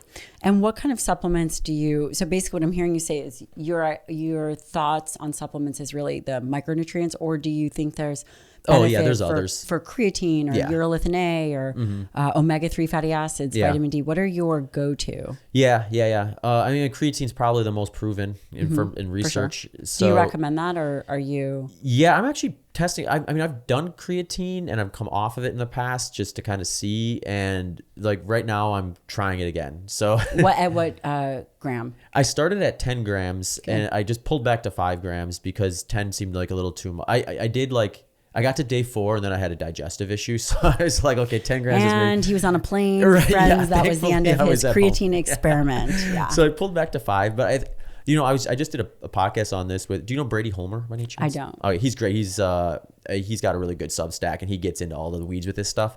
And we were talking about creatine because there's some new research on it too for things outside of just what we would traditionally see it used for. Yeah, we actually had Darren Kandow on. Do you know who that is? Yeah. Uh-huh. He's world class. So we should link the podcast episode, and he covered all these neurological benefits for women, all kinds of things. Yeah, cognitive stuff. Yes. And one of the more recent ones now is sleep deprivation. Yes. So I wouldn't know anything which about that. For the world of ultra marathon is like could be a game changer if you can tolerate the dosage they'd be looking for that. But like, wait, why? Because you guys go through, I mean, you're running hours and hours in 11 hours. You're running 100 miles. For me, maybe not so, but like if someone is a big goal in the ultra running community is to break to get 100 miles done under 24 hours. So they're losing at least one night of sleep with that approach.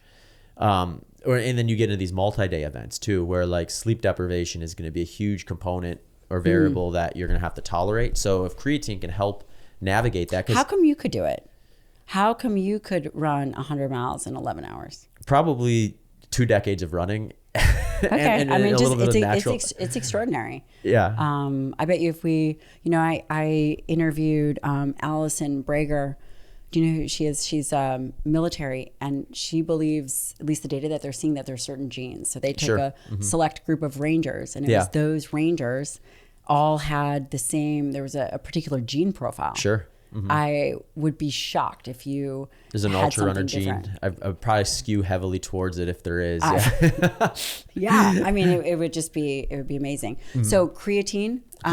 Yeah. I mean, caffeine is another one that's pretty basic that most people are probably already doing, but I think just like learning about the dosages and how they're applied in race day settings and workout settings and things like that are. What's your daily caffeine intake? I'll usually have probably around 200 milligrams, maybe a little more if it's like a big workout day or something like that. What about on a race day? Race day, I mean, I've gotten up to 1,000 milligrams or a gram of caffeine. That was probably a little too much for me, but I mean, there's anecdotal evidence people going higher than that. I think safely probably play around like 400 to 600 milligrams maybe, and then see. It's just tough to know because it's like when you're out there. I mean, when you're sitting around just going about your day, 400 to 600 milligrams is a ton. But if you're just a minor episode of tachycardia, AFib, no problem. Yeah. But if you're out there running for 24 hours or moving for 24 hours, it's like, who knows how that's being metabolized quicker and if you can tolerate more in that setting versus not. I think there's probably some evidence suggests you can, but yeah, I mean, just kind of learning how your body responds to that and when you can kind of pull that lever. And that's why I'm interested in other like sleep deprivation type supplements, because caffeine has a ceiling to it. So I can't be hitting caffeine every hour for 24 hours necessarily. Eventually I've got to not do that. And and then if there's something else like creatine where I can sort of fill the gaps with that and also get some advantage from that, then I think that's an interesting input there. Other supplements for me, I mean, I think like for someone who's doing what I'm doing, like I'll usually have some sort of like multivitamin type thing that kind of has like covers your bases more or less. Especially if I'm traveling, I'm maybe a little bit off my normal eating patterns, where I kind of have a better idea of what the micronutrient compounds of my diet are looking like.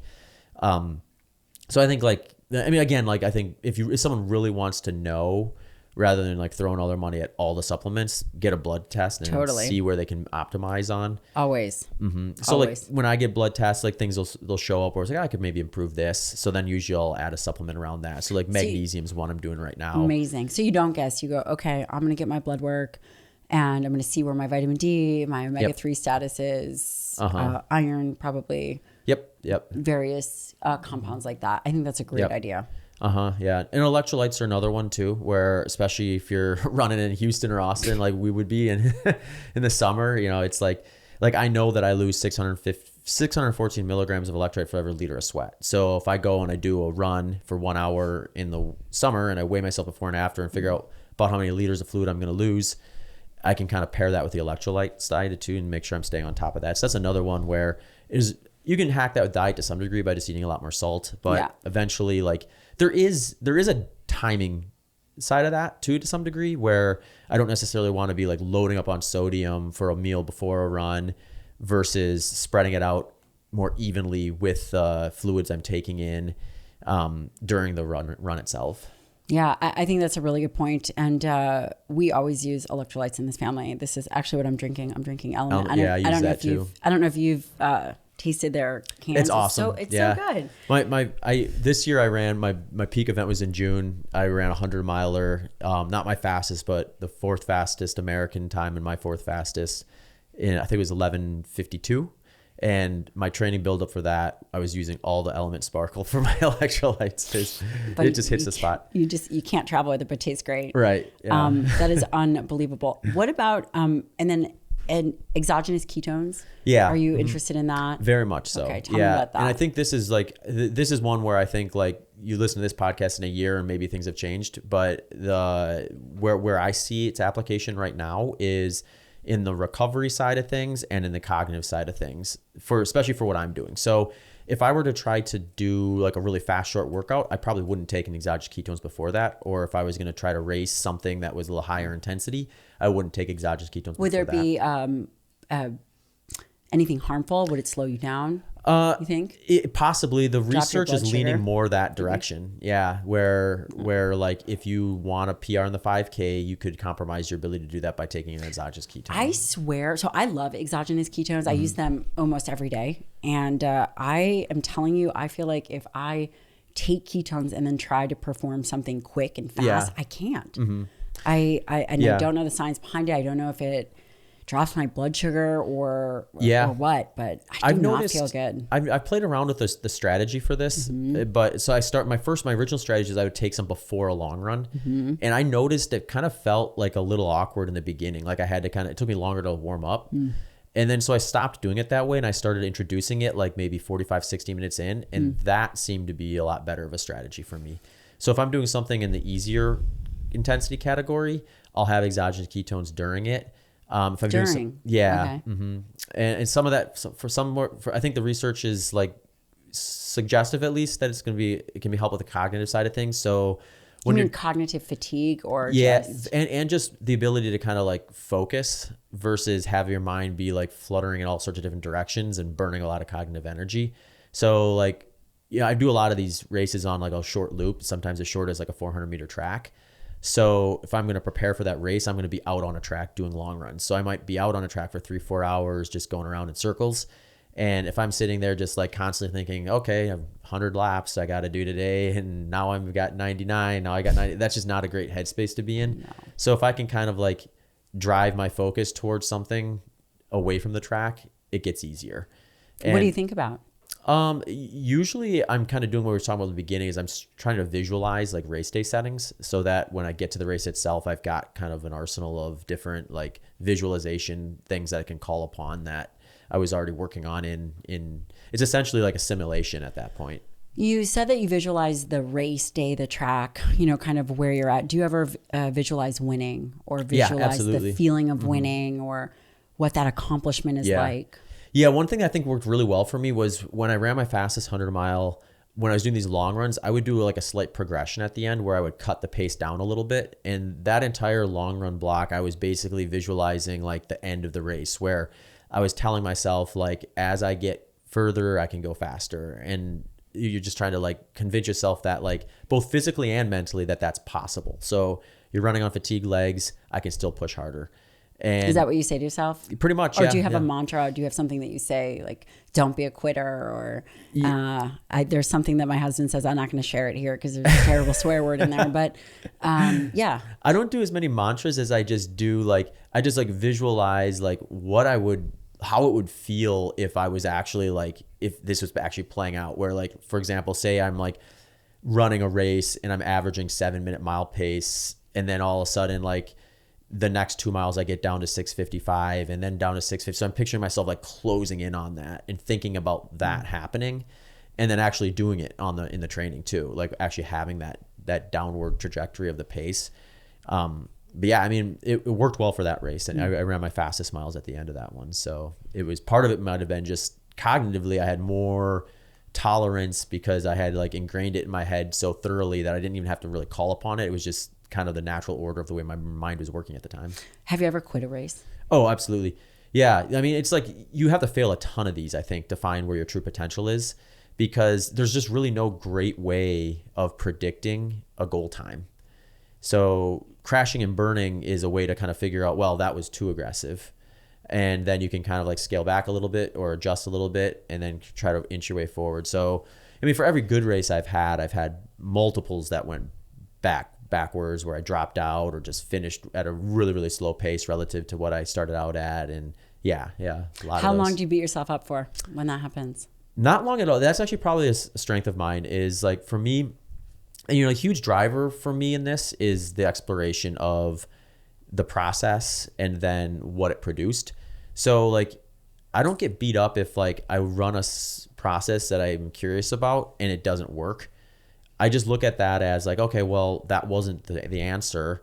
Why? And what do I change to kind of to remedy it? So for me, it's kind of like always this constant build of like, the really good races are actually like, they're satisfying, but they also leave you with less to explore afterwards, because now you have fewer things to maybe potentially try to improve upon. And I mean, I kind of like that aspect of it, of the adjusting thing. Thank you to Timeline for sponsoring this episode. Of course, it's January, and remember, with January, everybody decides to set goals. We're not doing that. We are setting a core standard philosophy for healthy muscle, and it starts with healthy mitochondria. There are various ways to go about hitting your 2025 muscle standards. This includes a great nutrition program, resistance training, and of course, supplementation. If I were to pick one supplement that helps support healthy muscle and mitochondria, it would be MitoPure. MitoPure is a precise dose of a postbiotic urolithin A. It works by promoting essential cellular cleanup and helping clear out old dysfunctional mitochondria. Timeline has done an incredible job at leading the way with science first to bring the only urolithin A supplement on the market that is clinically tested to target the effects of age-related cellular decline. And when you start taking MitoPure, what might you feel? You might feel better energy levels, faster recovery, more endurance, better strength, all of which help you achieve an excellent muscle standard. And in our family, we've been using MitoPure for the past couple years, and it is a staple. Timeline is offering 10% off your order of MitoPure. Go to timeline.com/Dr. Lyon. That's timeline.com/Dr. Lyon. It also sounds like there's a certain level of neutrality that you have going into the race. Yeah. And some of that I think is because like, to be like the race results I've had far exceed the expectations I ever had for myself when I first got into running. Because I mean, I was a good runner, but I wasn't winning national championships. I wasn't the top on my team in college and things like that. So like, I always had peers around me that were just like way better than I was.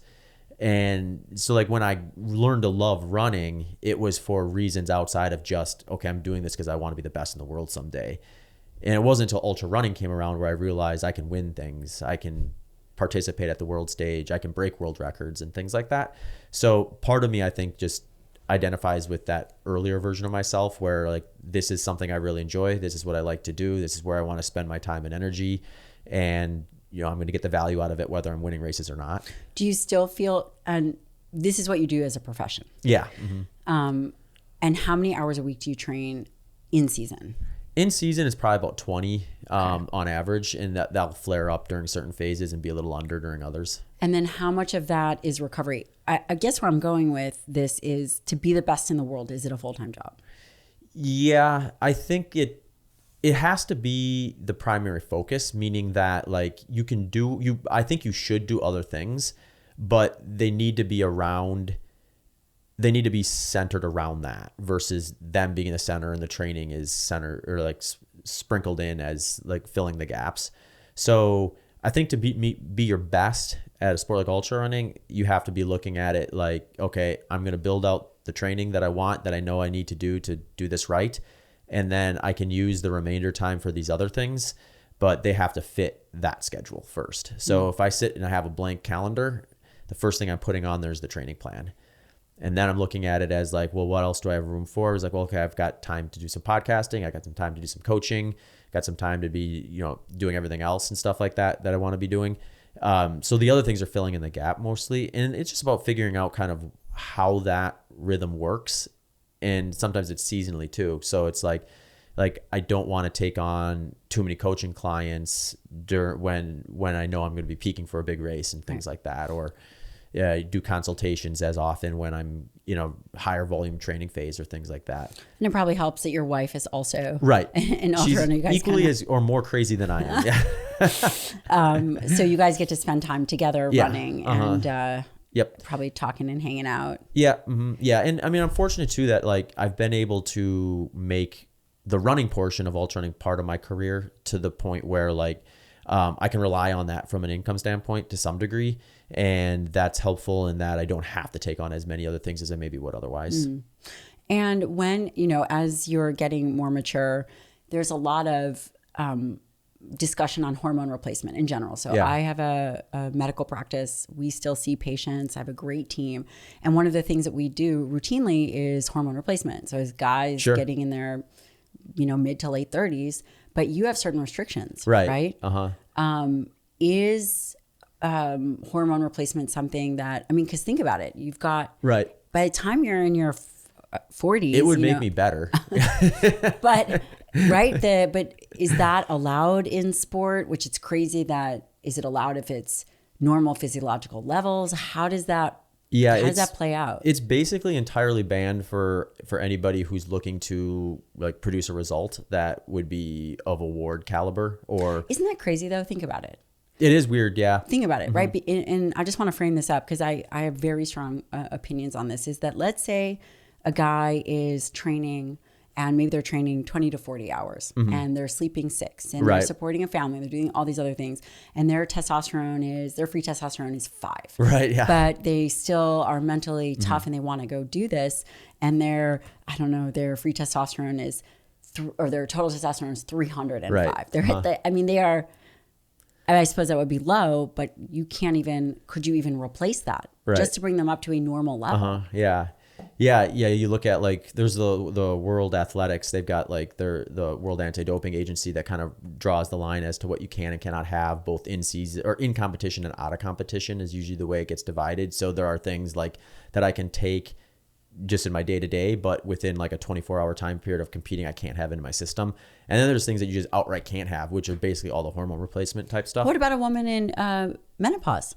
She has to choose whether she wants to run a race or, and there is, they call it therapeutic use exemption. Yes. So if you can get but I've submitted for those. Have you? Okay. And it's not always successful. Yeah. And then the athletes are concerned that even if let's say you submit a therapeutic use and it gets accepted, now they're concerned that they're going to get in trouble. Right. Or they're going to be looked at as trying to skirt the rules. Because it gets abused a lot too. Mm-hmm. So that's exactly right. Yep. Yeah, that was a big one with asthma inhalers for a while in endurance sport, where it was like, I can just have this athlete run up the stairs a few times, go get their asthma tested. It's going to be tanked. And then they'll get an inhaler. We'll get the therapeutic use exemption. They have the long steroids for the remainder of their training and racing. It's crazy. Yeah. So it is. And I mean, it's one of those things where I think if we see a change in the future when it comes to this sort of stuff, it will be something where it's more of a, like, you can be within a range versus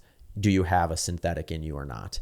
And I think that would probably actually just level the playing field a little bit to some degree, where it's like, I don't know that we need to eliminate all the natural, like, things that make someone great, because I think that's part of the fun of it, is like figuring out what you specifically have from a gift standpoint and applying it properly. But to some degree, it's like it's going to get too hard to police at a certain point. If we get into the world of genetic engineering at some point, it's like, how do we even know that the person wasn't given some sort of advantage from the outright There's all sorts of weird conversations around that. So I think we'll eventually get to a point where just for the sport to stay compelling and interesting, they'll probably have something where like, you can, if your testosterone is 200, well, we accept anything from, or the low end that we require, if you're below, like, well, there's a ceiling essentially, you can't go above this. Although I don't know, like what is like the highest natural testosterone that people see? I mean, it varies from range, but I would say a high end would be 900. Okay. Naturally. Again, it depends. It depends on these things called CAG repeats. It's not just the number of testosterone, amount of testosterone, but there's androgen receptor densities and all sorts of things. But I just think about, in my mind, people doing what they love. And then I just think of a woman who is running and doing what she loves, wants to keep competing, but is going through menopause, these changes in bone, changes in brain. There's all these various changes that at some point are going to happen. Yeah. And that's a bigger concern, I think, for ultra running, because we do have very successful older women in the sport. I mean, my wife Nicole's 42 and she still competes at a high level. Like I was saying before, like the world records for the 100 mile and the 24 hour were set by 40 plus year olds. So like, yeah, you have that scenario potentially occurring where, maybe your world record holder is going through premenopause and like, what do they do? They have to tough it out, apparently. I mean, but at some point, wouldn't it be amazing that if we could just kind of rethink some of these human experiences? Yeah. When it comes to, let's say, one supplement that you truly believe in. So right now we've covered creatine, electrolytes, caffeine, a multivitamin, and then test your blood to see if you need something, and then exogenous ketones. Yeah. Is there anything else that you love, or is that pretty much sums it up? That is pretty much the constants, or the ones that are like pretty well like implemented. I mean, I'll do like protein powders and stuff from time to time, depending on what my dietary inputs are looking like. But usually I'm fairly good on that. I don't have to do as much protein powders as maybe someone who is targeting a higher amount of protein than I would be. But I mean, that's pretty much it. I don't have a whole lot of extras other than that. And then recovery. There's a lot of discussion of red light, sauna, cold plunge, sleep. Yeah. I'm sure you probably track heart rate variability. I don't know if you do. What do you think about recovery? What are the keys? Yeah, I think recovery is obviously one of the main pillars. I think nutrition, training input, recovery, 3 main pillars. So then with recovery, it becomes a question of like, what are the big movers there? So, I mean, the easy kind of cop out there is, well, sleep is way better than everything, right? Quality sleep is going to move the needle way more than any red light, any cold plunging, any sauna, or anything like that. And it's true. But the big question I always have is, what is the path forward to quality sleep? Because it's one thing to say, just sleep more and get better results. It's a whole nother thing to actually do that. So this is where I think some of those like tertiary inputs can be very important, where like if you have something where sleep is, we know you want to get good sleep, so let's anchor that. But then let's figure out what we can do between like circadian rhythm lighting with red lights and stuff like that. Yeah, cool. What about outside early in the morning? Yeah. If you can get real sunlight, that's even better. I mean, when it's like, I try to get out and do my run like around sunrise if I can, and no sunglasses. Right. Yep.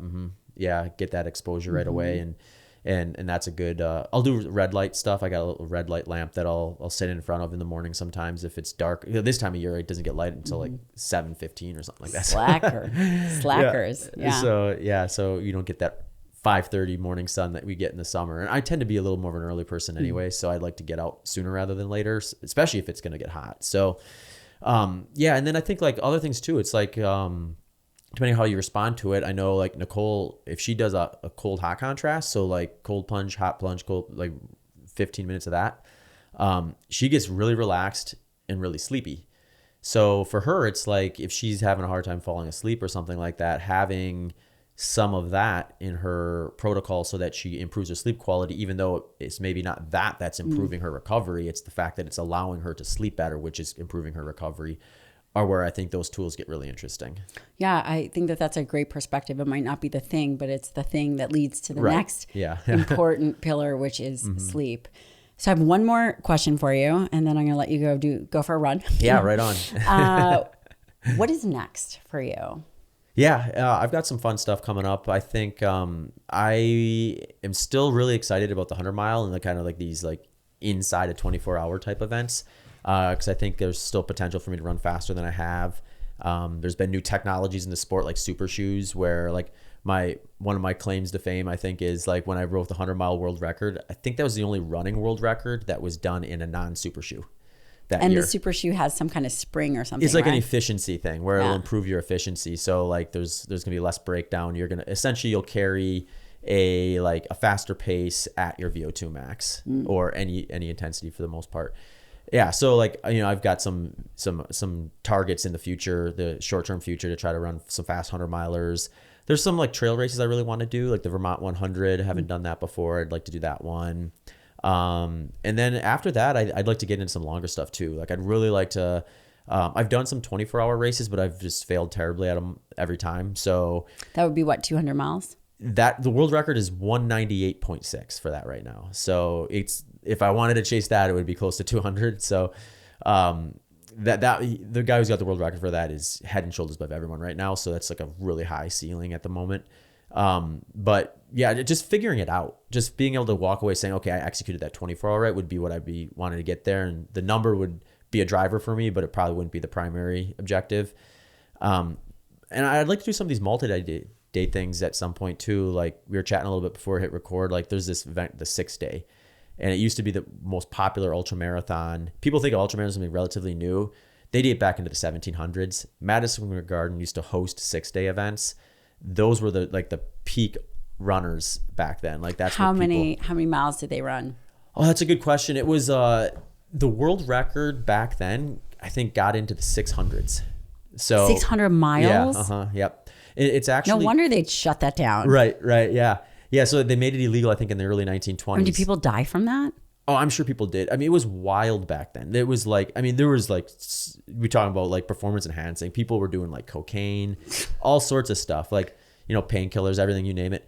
And I mean, it was wild. Like there was betting, there was like sabotaging. People would be trying to poison the competition and stuff like that. And because there was so much money to be made? There was, yeah. At the time, like you could, if you were like one of the better 6-day runners back then, they could make the equivalent of $500,000 as a professional ultra marathoner back then, which is sort of the peak of the sport right now. And people think of the sport as being as big as it's ever been right now. So, no, in like the late 1800s, early 1900s, these guys and gals were rock stars and of the sporting world. Oh my God, we got to look that up just to see what they looked like. And so they eventually made it illegal. Yeah, it was actually kind of funny because it was a spectator sport back then. People would go and watch because there'd be prop betting and stuff, and there'd be heckling and all sorts of stuff. So people would go and watch these things. And it took business away from theater, and it also wasn't very viewed highly by the churches because it's like these people would be out there doing that versus going to church, I guess, or coming or getting just like plastered and not obeying their commandments, so to speak. Crazy. So eventually, it just got one of those things where like you know, the bureaucrats essentially went and got it lobbied out and got a law against it. If I remember correctly, they didn't like outright ban it, but they said you can do these events, but you have to limit it to 12 hours per day. So it like basically like no one's running their furthest distance in 6 days when they can only operate on half that time throughout the course of the 6 days. So it basically killed the event as it was, and then it faded off into like nothing for a while there. And it's back. It's climbing back up now. So if you look at how long world records have been held, the 6-day world records had a stretch where the people who held them for over 100 years, and they just recently got broken. Wow. Mm-hmm. Yeah. So, and you have an event picked out. That was. I haven't. I mean, this one might be a little bit. So I've got a few other projects. I want to run across the country at some point. I was actually going to do that earlier in like I think it's 2021 or 2022. But I got injured right before it, so I had to bail out on that. And I sort of like reimagined how I'll prepare for it when I do it again, which will just include doing some more like gap filling type things between that, whether it be like a 6-day event or. How long is it going to take you to run across the country? You're pretty fast. The world record is 42 days. Oh my God. Yeah, so 6 weeks. Good Lord. And then obviously someone will be like following you on it. Yeah, you take an RV. Yeah, you have like an RV and a chase vehicle. So the chase vehicle kind of cruise you while you're out there, and then the RV just parks where you stop that day, and you sleep, and then get up and do it again, and keep going until you get there. I mean, it sounds fun, entertaining. It sounds really like the exploration of the process. It is, yeah. So someday. Zach Bitter, thank you so much for joining me on the podcast. I appreciate it. Thanks for having me on.